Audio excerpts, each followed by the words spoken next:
Who knew that Sydney Sweeney had better political instincts than, I'd say, most mainstream political figures right now? I love jeans. All I wear are jeans.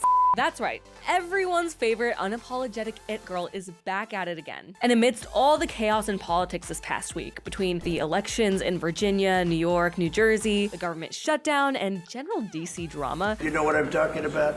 Sweeney seems to be handling the culture war better than most politicians in Washington right now, and she just gave a masterclass in how to deal with the woke media bait. The criticism of the content, which was basically that maybe specifically in this political climate, like, white people shouldn't joke about genetic superiority. Like, that was kind of like the criticism, broadly speaking. And since you are talking about this, I just wanted to give you an opportunity to talk about that specifically. Translation, I want to graciously give you the opportunity to apologize for something that we deliberately misinterpreted to score political points. I did a jean ad.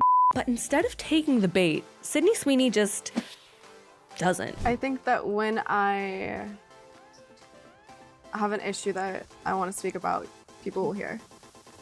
Turns out you can just refuse to give journalists the viral soundbite that they're setting you up for. I'm literally in jeans and a t-shirt like every day of my life. And honestly, this poor GQ journo looks like she's being completely sincere. Jeans are uncontroversial. Jeans are awesome. Which is way more disturbing to think about. She's not being overtly snake-like and trying to trap Sydney Sweeney, but she genuinely thinks she's giving her an opportunity to get back into culture's good graces for the made-up crime of being a hot white person. You look great in your jeans. And I just love that Sydney Sweeney's response was as simple as, I'm not getting into that. And here's also that journalist trying to get her to admit that she likes Trump. The president tweeted about the jeans ad, or Truth Socialed about the jeans ad, and that just seems to me like a very crazy moment for anyone. And I wondered what that was like. It was surreal. It was surreal. Mm-hmm. And it would be totally human. I would probably feel like thankful that somebody had my back in public, you know, and conveniently some very powerful people had my back in public.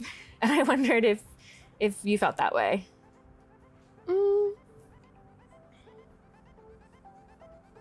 I don't think that,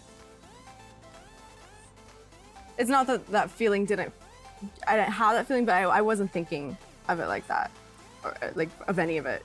I kind of just put my phone away. I was filming every day.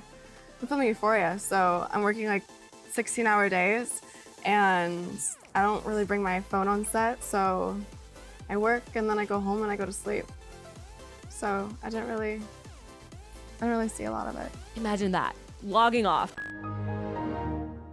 Such a foreign concept to many. The interviewer, of course, was referring to the Sydney Sweeney Has Great Jeans ad campaign for American Eagle, in which the left accused her of promulgating Nazism and fascist dog whistles. But even before that, the critics were obsessed with antagonizing Sweeney for having family members who appear to be Republican based off of this picture that she posted with them at a family event. And now she's promoting a new movie, Christy, a biopic about boxer Christy Martin, who overcame years of violent domestic abuse. Also, it's worth mentioning that Sweeney plays a lesbian in the film, with her Republican family being portrayed as the very obvious antagonists. I would have thought that the lefties would be all over this story, but I guess it is kind of hard to backtrack on Sweeney when they've spent weeks smearing her as a Nazi for doing a jeans ad. And instead of focusing on the story, some critics are blaming its poor box office performance on Sweeney supposedly pandering to conservatives. And I don't know, what do you think about that? But if the past few years have taught us anything, you're kind of damned if you do, damned if you don't with the woke mob. So why even try to appease them at this point? I say I'm done with it.